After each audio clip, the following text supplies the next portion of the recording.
কাজিৰঙা বানত বুৰি থকাৰ সময়তো পঞ্চতাৰকা হোটেল বিতৰ্কৰ নতুন দিশ। অবৈধ ফেন্সিং উভালি ভূমিৰ গৰাকী কৃষকে কঠীয়া পৰাত আৰক্ষীৰ বাধা আৰু মুখামুখি সংঘৰ্ষ।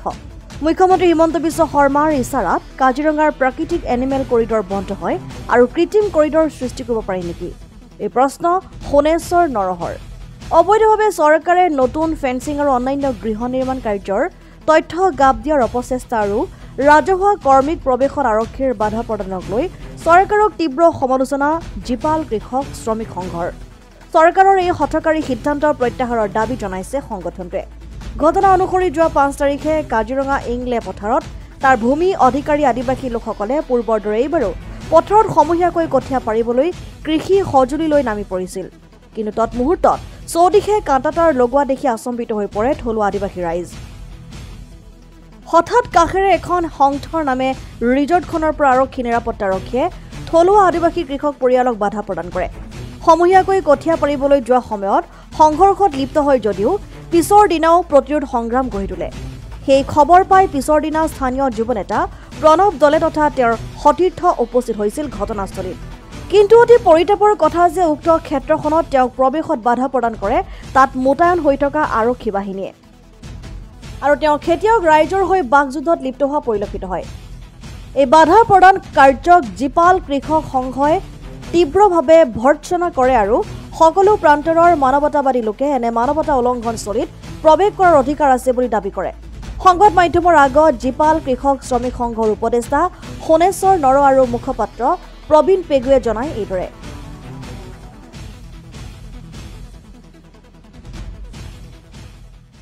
হয়, এই সংহাৰী বানৰ কবলত পৰি থকাৰ সময়তো আমি কাজিৰঙাৰ পঞ্চতাৰকা হোটেলৰ বিতৰ্কত পুনৰ সোমাবলৈ আমি বাধ্য হৈছোঁ।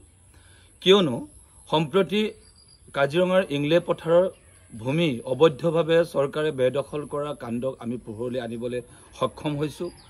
ইতিমধ্যে আমাৰ হাতত তথ্য আহি পৰিছে। আপোনালোকে জানে যে সেই মাটি সম্পূৰ্ণ তাৰ থলুৱা আদিবাসী লোকৰ যুগ যুগৰ পৰা তেখেতসকলে বসবাস কৰি এই ভূমিত তেওঁলোকে কৃষি প্ৰণালীৰ কাৰ্যত লিপ্ত হৈ আহিছে।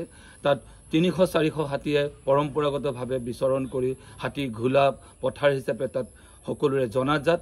তেখেত এই এনে এক স্পৰ্শকাতৰ অঞ্চলক হায়াত হোটেলৰ নামত তেওঁলোকে ভূমিক অনৈতিকভাৱে চৰকাৰে অধিগ্ৰহণ কৰিছে আৰু তাক চৰকাৰে তেওঁলোকে বন্ধ কোঠালিৰ ভিতৰত অনৈতিকভাৱে এই মাটিক তেওঁলোকে নিজৰ হাতলৈ লৈ গৈছে। তাৰ তথ্য আমি পোহৰলৈ আনিবলৈ সক্ষম হৈছোঁ। RTR তথ্য অনুসৰি আমি লাভ কৰিছোঁ তথ্য। তেওঁলোকে 30 বিঘা মাটি এলট কৰিছে পৰ্যটন নিগমক আৰু এই 30 বিঘা মাটি সম্পূৰ্ণভাৱে আমাৰ থলুৱা লোকসকলে খাজনা ভৰি আহিছিল। কিন্তু আজিলৈকে সেই সকল লোকক আজিলৈকে ন্যায্যতা দিবলৈ তেওঁলোক প্ৰস্তুত নহয়। আটাইতকৈ ডাঙৰ কথাটো হ'ল শেহতীয়াকৈ সেই অঞ্চলটোত তেওঁলোকে অনৈতিকভাৱে সেই হাতী বিচৰণস্থলীত তেওঁলোকে ফেন্সিং কাঁটাতাৰ লগাই সম্পূৰ্ণভাৱে মাটি বেৰি ধৰিছে।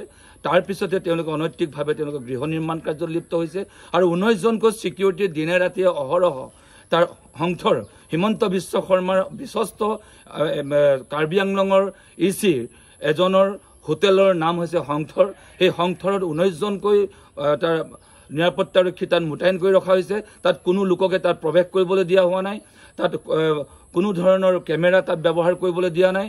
আৰু তেনে এক পৰিস্থিতিৰ মাজতে আমি মোকাবিলা কৰি আমি GPS কেমেৰাৰে আমি সেই স্থানৰ ফটো সংগ্ৰহ কৰিবলৈ আমি কথমপি আমি তাৰ পৰা ওলাই আহিছোঁ।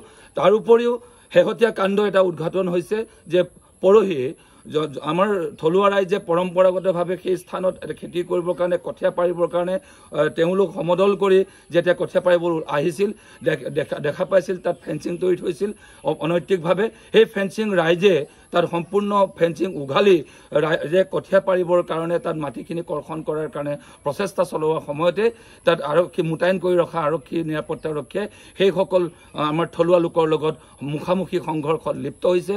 আমাৰ জনগণে বীৰত্বপূৰ্ণভাৱে সেই প্ৰতিৰোধ সংগ্ৰাম গঢ়ি তুলিছে থলুৱা আদিবাসী লোকসকলে। আটাইতকৈ ডাঙৰ কথাটো হ'ল তেনে এক কাণ্ডৰ পুনৰাবৃত্তি কালি সংঘটিত হৈছিল কাজিৰঙাৰ সেই একে স্থানতে।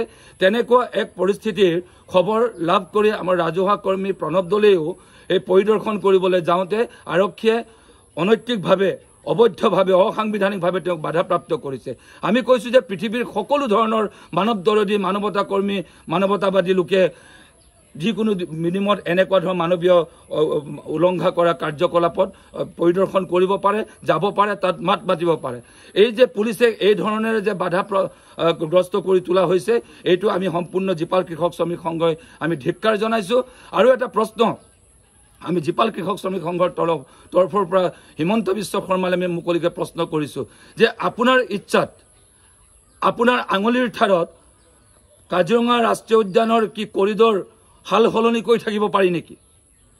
আপোনাৰ ইচ্ছাত এটা হাতীৰ কৰিডৰ এলিফেণ্ট জোন বুলি বা এলিফেণ্ট কৰিডৰ বুলি কৈ থকা কাঞ্চনজুৰিৰ সেই স্থানৰ কেশৱ মহন্তৰ আপুনিতো সেই এলিফেণ্ট কৰিডৰটোকে আপোনালোকৰ ৰাস্তালৈ ৰূপান্তৰ কৰিলে, ছিকিউৰিটি গাৰ্ড লগাই অন্যান্য কমন পিপলক সোমোৱা প্ৰৱেশ নিষিদ্ধ কৰি দিলে, আৰু আপোনালোকৰ নিজৰ নিজৰ অট্টালিকা তাৰ ৰিজৰ্ট আপোনালোকে নিৰ্মাণ কৰিলে, আৰু সেই নেচাৰেল কৰিডৰ বন্ধ কৰি কৃত্ৰিমভাৱে নতুনকৈ কৰিডৰ নিৰ্মাণ কৰা এইটো ইকলজিকেল এইটো থিয়ৰিত কেনেকৈ পৰে?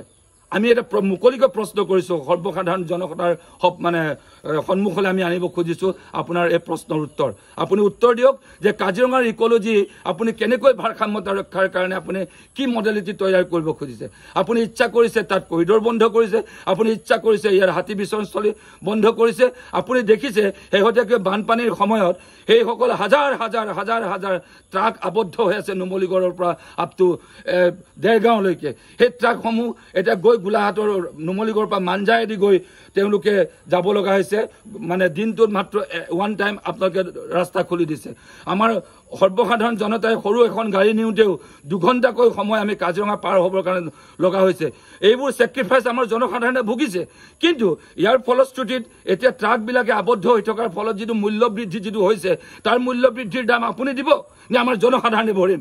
আপুনি চাওক জনসাধাৰণে কিমান ছেক্ৰিফাইচ কৰিছে যে 2 ঘণ্টা সময় এই কাজিৰঙাখন পাৰ হ'বৰ কাৰণে বন্য জন্তুৰ প্ৰতি দৰদী হোৱাৰ কাৰণেই সৰ্বসাধাৰণ জনগণে আপোনালোকৰ এই ফৰেষ্ট ডিপাৰ্টমেণ্টৰ এই ইনষ্ট্ৰাকশ্যনটো সকলোৱে মানি লৈ চলিছে, কোনো অমান্য কৰা নাই। তাৰ পাছত আমি মৰ্মাহত হৈছোঁ। বহুত বন্য জন্তু বানপানীত এবাৰ মৃত্যুবৰণ কৰিছে, অভিলেখ সংখ্যক মানে বন্য জন্তু। সেইটো আমি মৰ্মাহত হৈছোঁ জীপাল কৃষক শ্ৰমিক সংঘ। আৰু প্ৰকৃতি প্ৰেম মানে হৰিণা এটা ধৰি সাপ এটা ধৰি ফটো ছেছন মাৰি পেলাই এই ফৰেষ্ট ডিপাৰ্টমেণ্টক ৰেস্কিউ গতাই দিলেই প্ৰকৃতি প্ৰেম নুবুজায়। আপোনালোকে তেনেকুৱা ধৰণৰ নেৰেটিভ সৃষ্টি নকৰিব যে আমি কেনেকৈ প্ৰকৃতি প্ৰেমক আমি ছাপৰ্ট দি আছোঁ। আমাৰ কাৰ্যকলাপক বিজ্ঞানসন্মতভাৱে অনুধাৱন কৰক।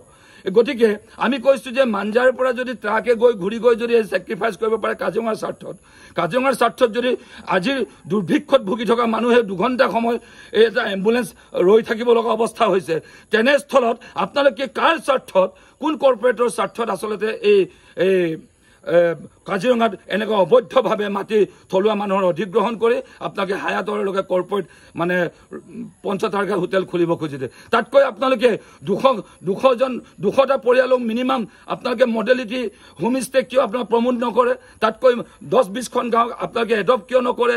মানে ফৰেষ্ট টুৰিজিম ভিলেজ হিচাপে কিয় নকৰে? গতিকে সেই যিবিলাক কাম ইকলজিকেল যিটো ছাষ্টেইনিটিৰ কাৰণে যিখিনি কৰিব লাগে।